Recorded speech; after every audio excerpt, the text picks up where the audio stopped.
Okay, General Manager Luke Garrard, before you make the trip down to Eastleigh, Luke, we'll just touch on Saturday. Obviously, after the game, you voiced your frustrations. Have you had time to reflect on that, and do you share some of the same feelings that you had at full time? Exactly the same feelings. I'm judged on results. We're judged as a dressing room on getting 3 points, and we failed on Saturday. Had an honest conversation with the group afterwards. I reflect all the time, watch the game back, and look, stats are heavily in our favour to win the game, but unfortunately it read 2-1 Dorking. I felt that the goal we conceded on the restart epitomises an afternoon of work because he can't receive a free header in that back six zone. So, huge frustration. But yeah, like I said, we're judged on getting results, and we unfortunately didn't get that on Saturday.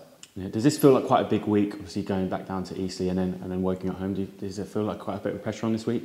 Huge pressure. There's pressure on my shoulders. I take the full brunt. The players have just got to play with a freedom and go and express themselves as best they can.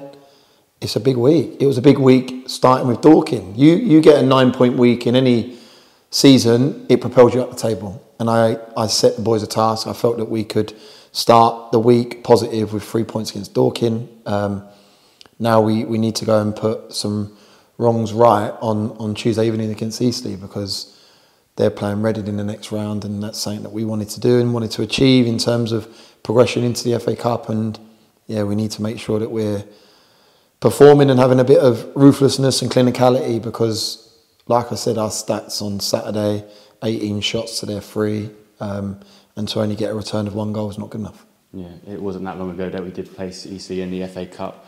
Obviously, on the end of a poor result there, is that a big motivation for you and the players coming into tomorrow? We need motivation regardless of whether it's playing against Eastleigh, against Woking, against Oldham. We need to win games of football.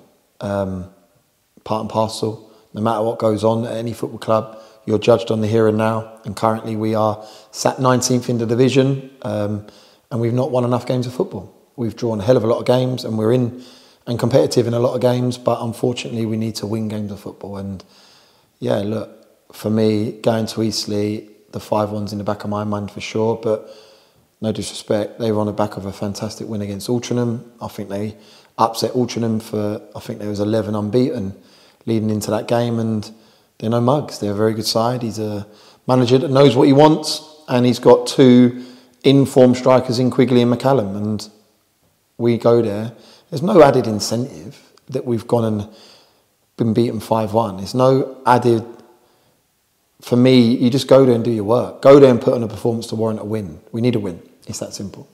Yeah, obviously the results haven't been in our favour, but some of the performances, especially in second halves, have been good. What do you think some of the issues are that maybe you're not getting the results? Well, I've seen a league table on social media of our first half results, and we are propping up the table. And I see a league table of our second half results, and we're currently 6th. What can I put that down to? I'm trying to put my finger on it. We're looking at a lot of the analytical stuff with regards to the hierarchy, myself and Jake, and trying to find the answers, because if we had the second half performances, we'd be a playoff team. Like Gates said, are top of that table, quite rightly, but I believe they're 10th in the first half performances. And a game is 90 minutes, don't get me wrong, but when we win games of football, we're the team that goes and scores first. I think in our 4 wins, we've taken a lead 3 times. And obviously when we concede first, we're a little bit more open and susceptible to the counter and the opposition getting a goal. So we are heavily looking at them bits, looking at the stats and trying to hone in on getting that second half performance across the 90 as best we can. But yeah, we go to Eastleigh. I've got to be confident, because the minute I lose confidence and belief, then we have a problem. I know there's pressure. I totally get that. This isn't the first time I've been in this position.